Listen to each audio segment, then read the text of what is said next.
सबसे बड़ी लर्निंग क्या हुई इस सारे अरसे में, क्योंकि ये बड़ा मुश्किल सा एक वो मरहला था? हाँ, सबसे ज़्यादा उसामा ये लर्निंग हुई कि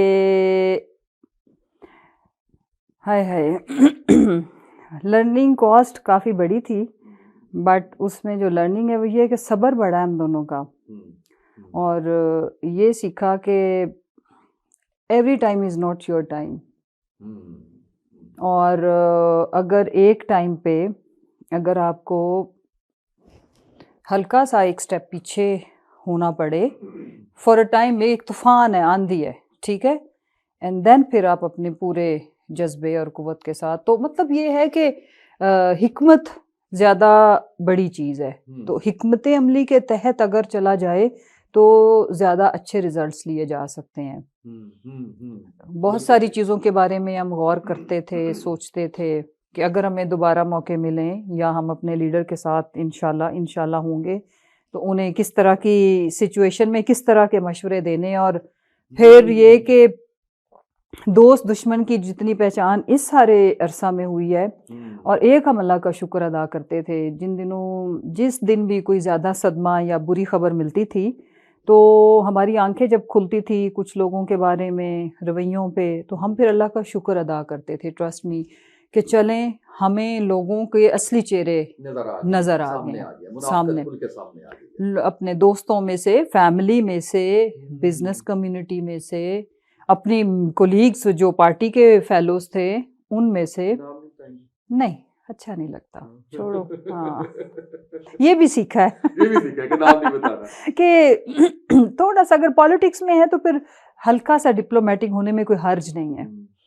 बिल्कुल सही है। So we should learn from ये वाला चैप्टर के दुश्मन तो सक्सेस के साथ वैसे ही फ्री में इतने मिलते हैं, तो फिर थोड़ा जुबान पे कंट्रोल रखें तो मजीद इजाफा नहीं होता। बिल्कुल ठीक है, बिल्कुल ठीक है।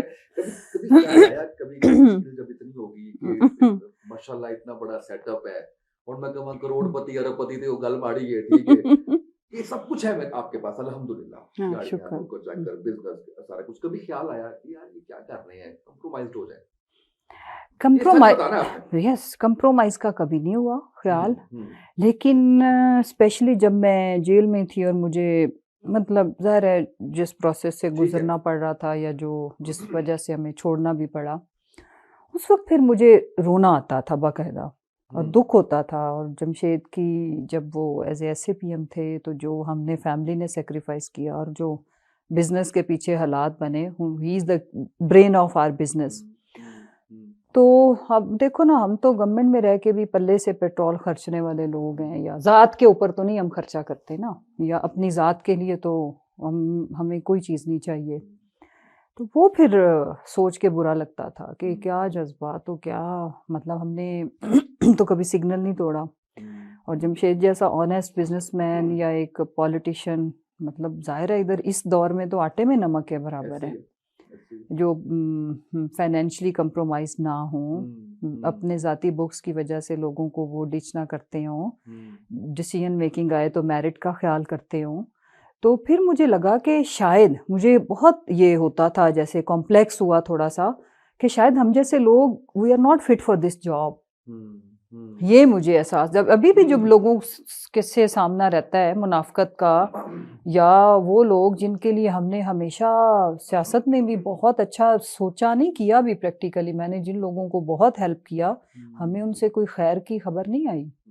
तो इसलिए फिर थोड़ा सा मुझे और जमशेद को होता था कि क्या आया, are we for this job, are we fit for this job, कि खाली हमें लगा कि ईमानदारी और नेक नीति और वतन के लिए कुछ करने का जज्बा, ये तो मुझे लगा कि ये तो इस फील्ड के लोगों के लिए शायद चंद हैं, अ फ्यू, जिनमें से एक खान साहब भी हैं।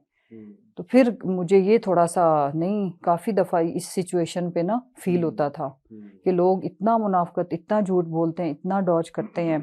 या कुछ लोगों ने जो, देखो कम अज़ कम एक छोटी सी एग्जांपल है, जो गवर्नर्स थे, पंजाब वाला गवर्नर भी देख लो, चौधरी सरवर, कराची सिंध वाला भी, हमारे CMs पंजाब का भी, दोनों के पी के देखो ना, the ultimate beneficiary of our जो भी स्ट्रगल थी उसके, तो उन्होंने कितने हंसते मुस्कुराते हुए सब कुछ ऐसे किया।